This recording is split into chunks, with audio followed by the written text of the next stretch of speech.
At first, independence feels like something you're trying to achieve. You learn how to make decisions on your own. You learn how to solve problems. You learn how to manage things that perhaps someone else used to handle.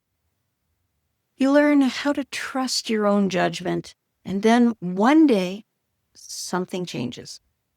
You realize that independence isn't just something you do anymore. It's become part of who you are. I've been thinking about that lately because independence has been one of the most important parts of my own journey over the past several years. And while I've always thought about independence as a skill, I'm beginning to realize it also becomes part of our identity. And that changes things in ways we don't always expect. When we're going through a major life change or transition, if you will, independence often becomes a goal.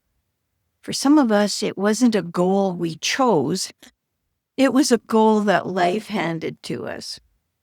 We learn how to make decisions, how to handle finances, how to manage a home, how to solve problems, how to navigate uncertainty, and perhaps most importantly, we learn how to trust ourselves again. Many of us discover strengths we didn't even know that we had.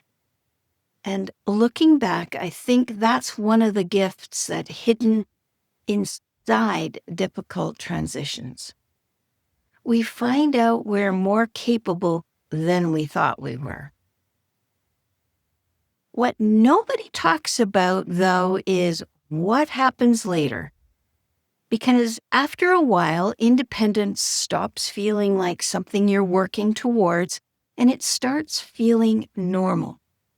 You stop thinking, I can do this myself, because you already know you can. You stop questioning your ability to manage life. You stop looking for permission. You stop looking to be rescued. And slowly, independence moves from being a skill to being part of your identity. You become someone who relies on herself, someone who trusts herself, someone who knows she can figure things out. And that's powerful. But it also changes how we move through the world. Let's start with the obvious. There's a lot to love about independence. Independence brings confidence, freedom, self-trust, peace of mind. There's a quiet comfort in knowing that whatever happens, you'll find a way through it. I think many women underestimate how valuable that feeling is. When you've built a life that works, there's a sense of stability that comes with it.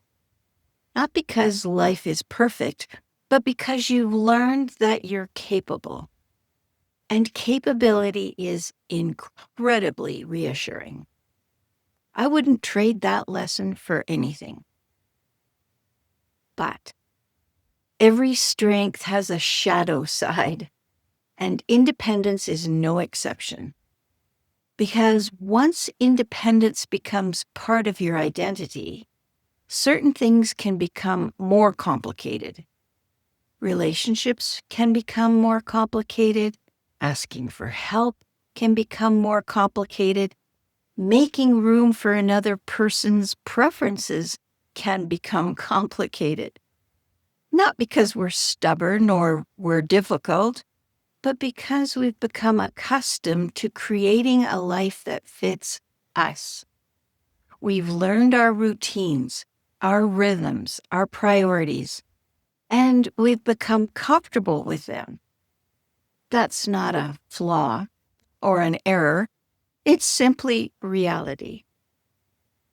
I've been discovering that when you've worked hard to build a life that fits, introducing someone or something new into that life requires a different kind of adjustment. Not because you don't want connection, but because independence has become part of who you are. Lately, the question I've been asking myself isn't, can I be independent? I've always been independent, and so I already know the answer to that. The new question is, how do I remain independent while also remaining open? Open to connection, open to collaboration, open to new possibilities, open to allowing other people to matter? That's a more interesting question. And honestly, I think it's a more relevant question for this chapter of life. I've also been wondering whether every chapter leaves us with things we need to carry forward. Independence is certainly one of those things for me. I worked hard for it. I value it. I don't want to lose it. But that raises another question. Just because something belongs to one chapter of life, does that automatically mean it belongs in the next one in exactly the same form? Or does every new chapter ask us to rethink what we're carrying with us into the future? I also think it's important to recognize that independence and isolation are not the same thing. Sometimes we use the words almost interchangeably, but they're very different. Independence is strength. Isolation is separation. Independence says, I can, and isolation says, I must. There's a big difference. One is empowering, and the other can become limiting. And I think many of us spend time learning where that line actually is. Perhaps that's the real challenge of this season. Not learning how to be independent. Many of us have already done that. Perhaps the challenge is learning how to hold two truths at the same time. I am capable and I need people. I can stand on my own and I can still make room for connection. I can trust myself and I can still remain open to new possibilities. Maybe the goal isn't choosing between independence and connection at all. Maybe the goal is learning how to hold both. And maybe that's true of more than just independence.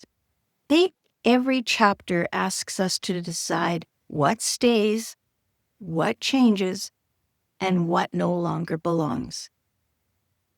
That's something I've been thinking about lately, and I suspect I'm not the only one. I'd love to hear your thoughts. Has independence become part of your identity? And if so, how has that changed the way you approach relationships, friendships, or life in general? Let me know in the comments. We'll talk about it. And until next time, let's keep building our next chapters with brains, heart, and curiosity. And as always, take care and bye for now.